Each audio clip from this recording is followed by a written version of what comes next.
speaking before an audience, and to discover speaking skills that she already has and ones that she needs to improve upon. And of course, don't pass out.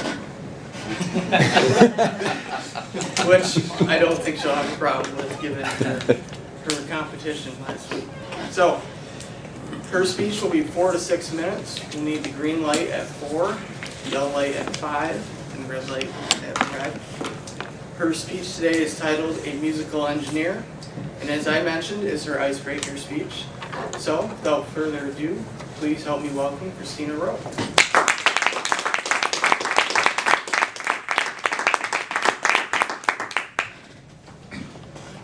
Fellow members and guests, although I've been attending Toastmaster meetings for the past couple of months, I don't think I've as of yet had the opportunity to really introduce myself to any of you here. So I'd like to take this opportunity to give my icebreaker speech and tell you a little bit about myself. Now, I'll split up my speech into 3 different parts. The first, I will go over my background and where I grew up. Then I'll talk about my more recent years and my time at the University of Michigan. And I'll wrap up with discussing an interest of mine that's been throughout my life, and that's music. So, I was born in 1989 in Kalamazoo, Michigan, on the west side of the state, and I lived in the same house on Austin Lake in Portage, Michigan for 18 years. Growing up as an only child definitely made me more independent and at the same time more introspective, which I guess is a nice way of saying I was a bit of a bookworm. So throughout middle school, I loved to read. I dabbled a little bit in cross country and track, but in high school, I truly found my passion, and that is school. Now, that sounds kind of nerdy, but I'm really proud of what I achieved throughout my middle school and high school years. And my senior year of high school, I graduated top of my class and with an International Baccalaureate diploma, which most of you here may not be familiar with the IB program, but an IB diploma is equivalent to saying I graduated and passed all of the advanced placement classes in the multiple disciplines you take in high school. So needless to say, I was quite proud of myself and what I had accomplished in high school and prepared to move on to college. And in 2007, I started at the University of Michigan aiming for an engineering degree. One of the best things I could have done and did in my freshman and sophomore year was join the Women in Science and Engineering residency program. Now, the WISE-RP is a residency program in which female science majors and engineering majors live in the same dorms and interact and have study groups together. And I can honestly say that was one of the best things I did my freshman and sophomore year. I met so many people, and I would like to say my people, because a lot of these girls were very similar to me, enjoy the math and sciences, and were dedicated to their schooling. So, of course, like I just said, U of M wasn't all just meeting people, it was a lot of hard work. But eventually, my senior year at U of M, I was able to have a little bit of free time in my schedule, and I could fit in a couple of classes that weren't exactly core curriculum.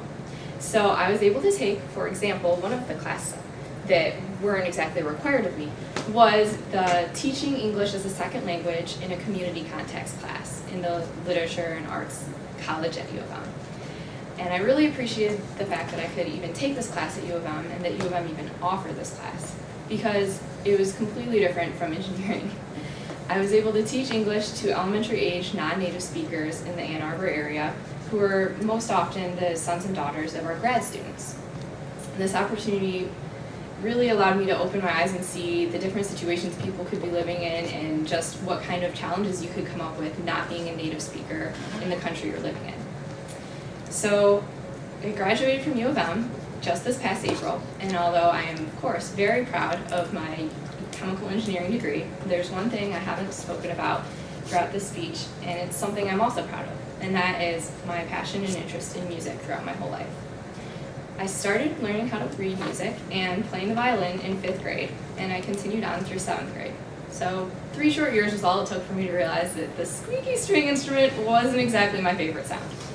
I switched over to the clarinet in 7th grade and continued to play that for 7 years, a little bit into college. And I also dabbled around with the brass instrument, the baritone, in college. So a lot of people that are musicians say that the thing that they get from music the most is that they were able to express themselves creatively, or that they learned all these technical aspects of their instrument. And while I appreciated both of those things, the thing that I really took away from music that I enjoyed was that I got to interact with different people in completely different situations. So, for example, one day I would be playing my clarinet in the Kalamazoo Junior Symphony Orchestra, a very professional setting playing classical music, mostly surrounded by string instruments. And the next day, I would be playing in my high school's marching band, where there were tons of woodwind and brass instruments, and we'd be moving all across the field playing mostly modern day music. The different people I needed to play music with and the different situations and how I reacted really helped me grow to be a more confident person and musician. So I hope you know a little bit more about me now.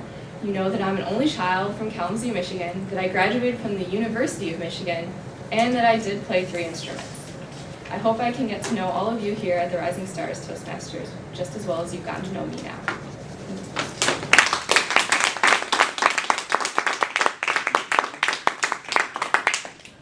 Very well done.